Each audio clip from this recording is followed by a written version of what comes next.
Nesta aula estudaremos como são classificados seres vivos. Para que serve a classificação biológica de seres vivos? A classificação biológica serve para padronizar a identificação de uma espécie. Imagine só se cada país usasse um termo diferente para designar uma espécie. Nós sabemos que o cão doméstico, ele tem seu nome em latim, seu nome científico em latim, como Canis familiaris. E ele é reconhecido, essa espécie é reconhecida em qualquer lugar do mundo. Qualquer pesquisador, biólogo, veterinário de qualquer país do mundo que lê algum tratado, algum artigo científico que use esse termo para se referir aos cães, vai entender de qual espécie está se referindo. Agora imagine se em cada país usasse uma terminologia diferente. Então a classificação biológica de seres vivos foi proposta exatamente para padronizar a identificação de uma espécie, a identificação, a descrição e as características principais de uma espécie. É uma maneira de organizar, de agrupar as espécies de acordo com suas características. Foram propostas várias classificações biológicas na história, desde Aristóteles, passando pela Bíblia, passando por diversos pesquisadores, mas foi com um biólogo sueco, Carl von Linneu, o aportuguesado, o nome dele, Carlos Linneu, que chegamos à classificação biológica moderna, que apresenta algumas regras para facilitar a escrita e a identificação de uma espécie. Então vamos lá. Vocês podem marcar o conceito: a prática de observar grupos e organizá-los de acordo com suas principais características é um hábito humano que passou a ser um preceito científico.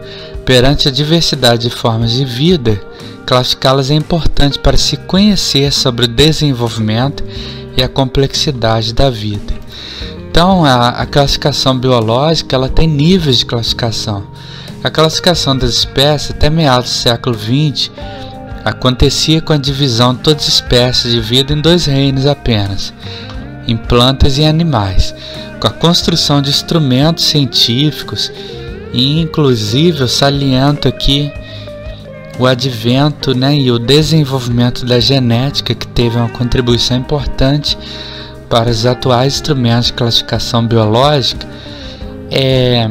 Então, com a construção de instrumentos científicos mais potentes e o avanço da teoria da evolução, foi possível observar grandes diferenças entre os indivíduos presentes nesses 2 termos.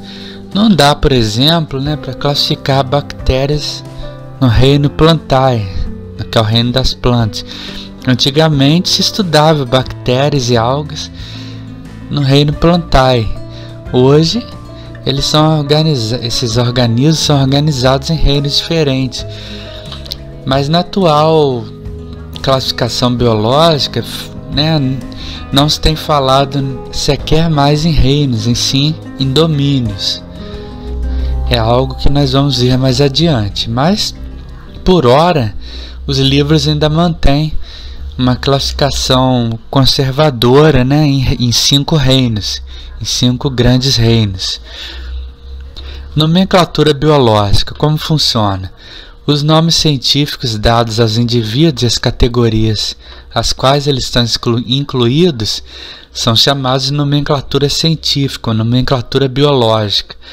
A nomenclatura científica é uma ferramenta importante no estudo das diferentes espécies presentes no ambiente, já que o nome científico se aplica apenas a uma espécie. Então, como eu falei, é uma tentativa de padronizar e identificar uma espécie. A nomenclatura biológica serve para organizar as espécies que foram e são identificadas na natureza.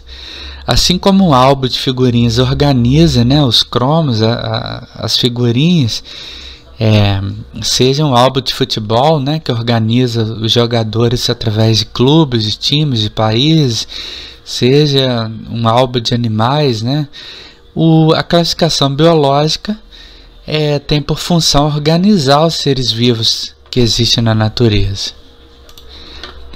Então a nomenclatura científica, né, é uma ferramenta importante para estudar a espécie. O sistema de classificação é atribuído aos trabalhos de Linneu, botânico sueco que propôs sistema de classificação de seres vivos de acordo com a semelhança entre eles. Linneu definiu que o nome de uma espécie seria formado por duas palavras derivadas do latim. A primeira palavra indica o nome do gênero e deve ser escrita com letra inicial maiúscula. A segunda palavra é que identifica a espécie e deve ser escrita com todas as letras minúsculas logo após a primeira palavra. A soma dos dois nomes é o nome da espécie. A escolha dos nomes pode ocorrer pelo local por onde a espécie habita, em homenagem ao cientista que estudou, por convenção científica ou por qualquer outra definição.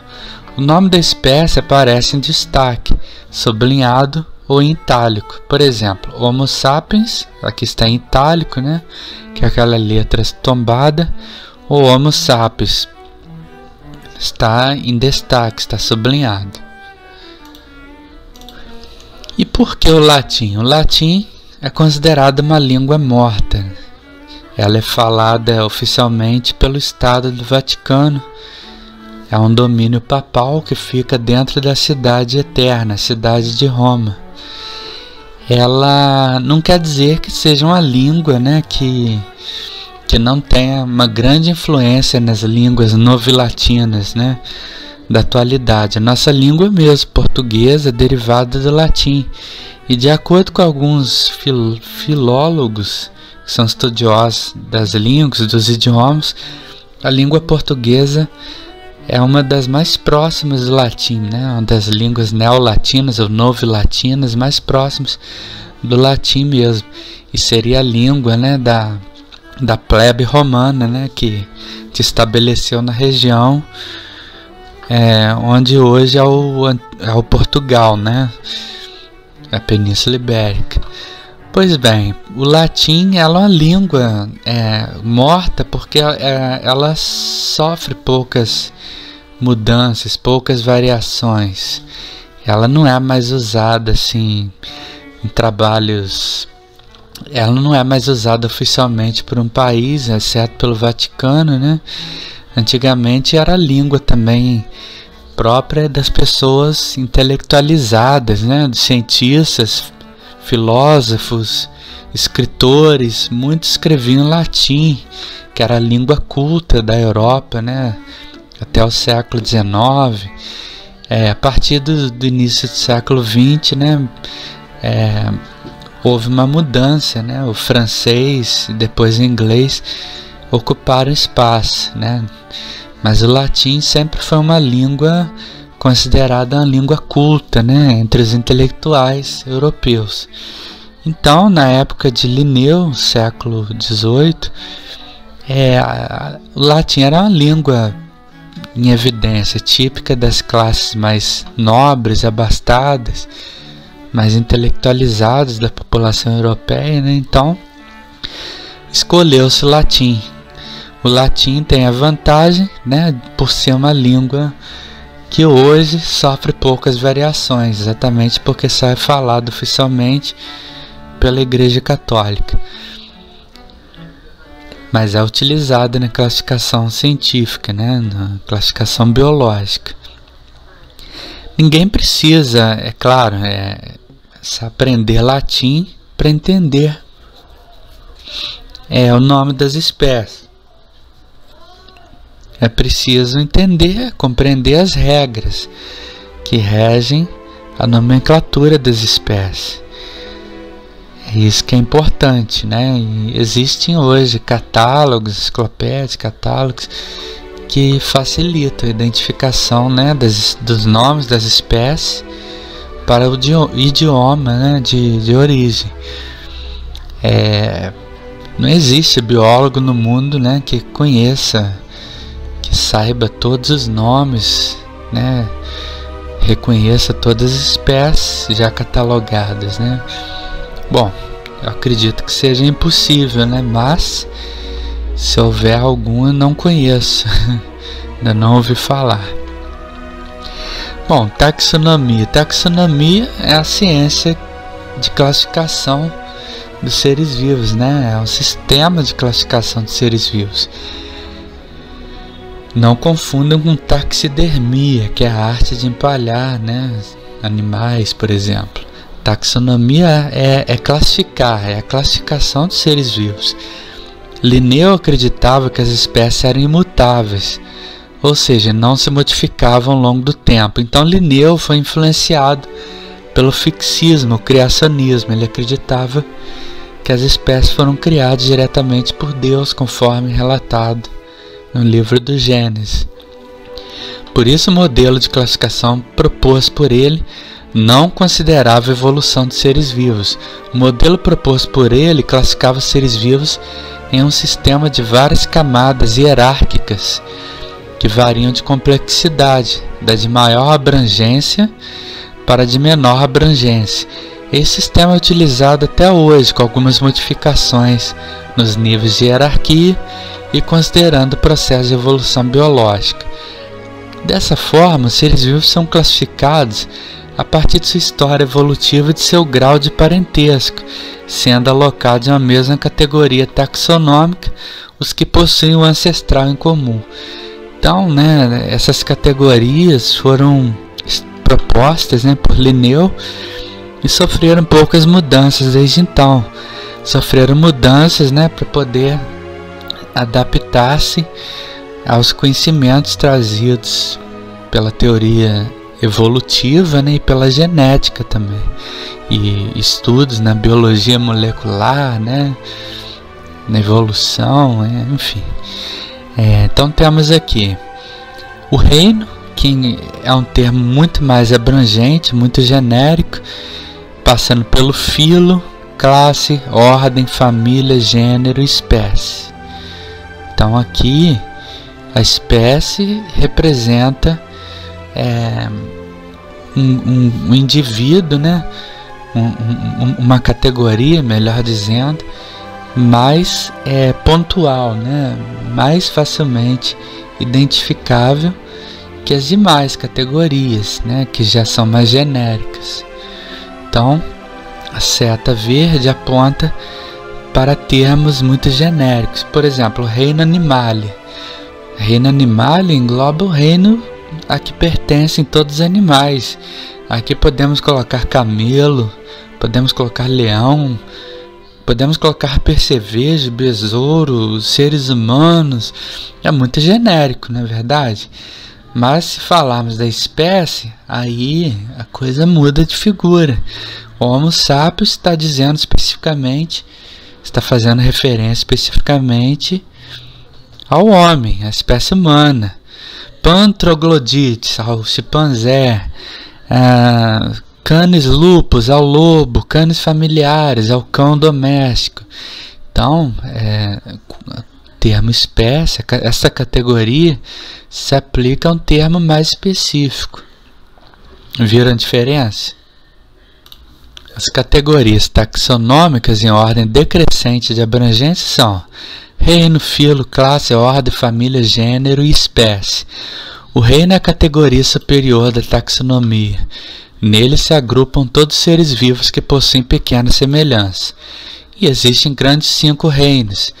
Ainda é comum essa classificação, embora livros mais atuais de biologia já estejam trazendo os domínios, né? Temos o reino Monera, que engloba as bactérias, o reino protista, que se relaciona às algas e também aos protozoários, o reino Fungi, que se aplica aos fungos, Plantae, que agrupa as plantas, né, os vegetais, e Animalia, que agrupa os animais. Para a divisão dos organismos dentro de cada um dos reinos, É observada a quantidade de células, sua organização e forma de nutrição. Quantidade de células unicelulares, se tiver apenas uma célula. É o caso das bactérias, de alguns fungos e protozoários. Organização multicelulares, se tem 2 ou mais células.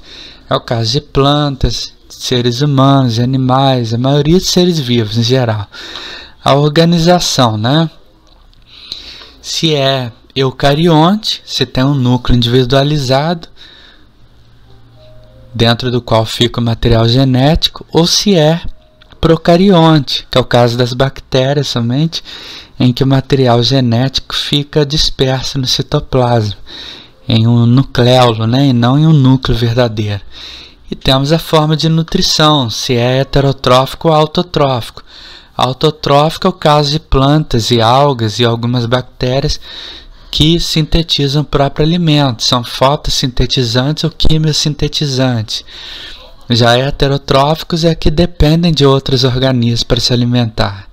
É o caso de seres humanos, né? E o mesmo reino são alocados os filos, que possuem características semelhantes entre si. As classes semelhantes são agrupadas no mesmo filo. As ordens semelhantes são alocadas em uma mesma classe. Dentro de uma mesma ordem, são alocadas as famílias que possuem alguma semelhança entre si. Em uma dada família são agrupados os gêneros que possuem semelhança entre si. O gênero é um grupo de espécies que possuem características semelhantes. Geralmente, esses indivíduos estão afastados por barreiras ambientais. Por fim, uma espécie é definida por um grupo de indivíduos que possuem hábitos semelhantes entre si e são capazes de reproduzir descendentes férteis entre si. Então, uma das características, né, que diferencia uma espécie da outra é a capacidade de gerar descendentes, se reproduzirem. É o caso da espécie humana, que é uma só. Qualquer etnia é capaz de se reproduzir uma com a outra, né? Não há barreiras reprodutivas na espécie humana. Não podemos falar então em espécies humanas hoje, muito menos em raças humanas. Sempre houve fluxo gênico entre a humanidade. Por exemplo, os ursos pardos da China e os ursos pardos da Finlândia têm algumas características diferentes, mas estão dentro do mesmo gênero. Aqui gênero não é equivalente a sexo. Não se aplica se é feminino ou masculino, tá, gente? Chamado ursos. Todos os ursos fazem parte de uma grande família. Dentre eles os ursos pardos e os ursos polares.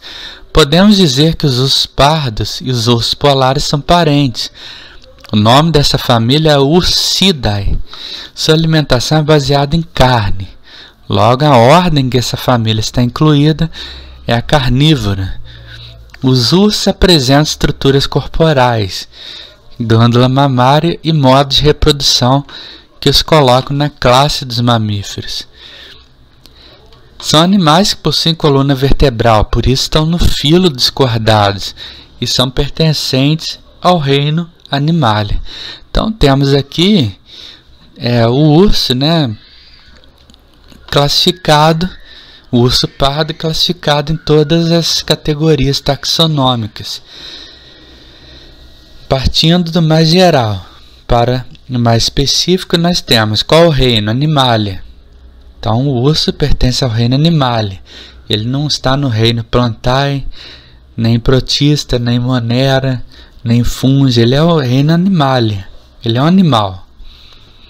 Mas isso ainda não diz muita coisa. Ele é animal como um inseto, por exemplo. Também é um animal, como a mosca é um animal. E ele é cordato, ele é vertebrado, tem um cordão nervoso, um cordão dorsal que passa no interior da coluna vertebral. Aí já temos a diferenciação. Ele é diferente dos invertebrados, né, dos não cordatos. Ele é um mamífero, é a classe dele. Se o filo é cordato, se ele é vertebrado, a classe vai ser mamífero, né? Mammalia em latim, né? Classe Mammalia. Ele é um animal cuja fêmea possui glândulas mamárias. Ele é diferente de outros grupos taxonômicos, né? Ele é diferente de anfíbios, de aves, de répteis. Ele é um mamífero, mamália. Qual a ordem dele? Carnívora. Carnívora. O urso é um animal carnívoro. Ele não é onívoro, porque ele não tem uma alimentação diversificada, tão diversificada, né? Dependendo da espécie. Nesse caso aqui, a urso pardo, ele é carnívora. Alguns ursos, como o panda, até se alimentam de bambu, de vegetal, né? Enfim. E ele também não é herbívoro, né? Nesse caso ele é carnívoro, ele se alimenta de outros seres vivos, né? De outros animais. Vou ser mais pontual. É a ordem dele. Qual a família? Ursidae. Aí já temos uma diferenciação importante. A família dele é a Ursidae. É o que já está começando a diferenciar, né? Os ursos de outros mamíferos. Qual é o gênero? Ursus. E finalmente temos a espécie Ursus arctos, que é o urso pardo. Então aqui temos, né, na espécie a diferenciação do urso pardo, do urso polar, do urso panda, né, de outros tipos de urso. Então, compreendido isso, está encerrada a nossa pequena aula sobre taxonomia, classificação biológica. Não é difícil, vocês não precisam saber latim, apenas entender, né, a utilização das regras, a aplicação dessas regras, né, no reconhecimento, na identificação das espécies e a importância da classificação biológica para os biólogos, para o estudo da biologia, das ciências de forma geral, né? É o que permite qualquer biólogo do mundo, qualquer veterinário reconhecer uma espécie em qualquer país do mundo, né? Porque o nome vai ser padronizado. Então está encerrado nessa aula. Façam as atividades, espero que tenham gostado e até o próximo tema.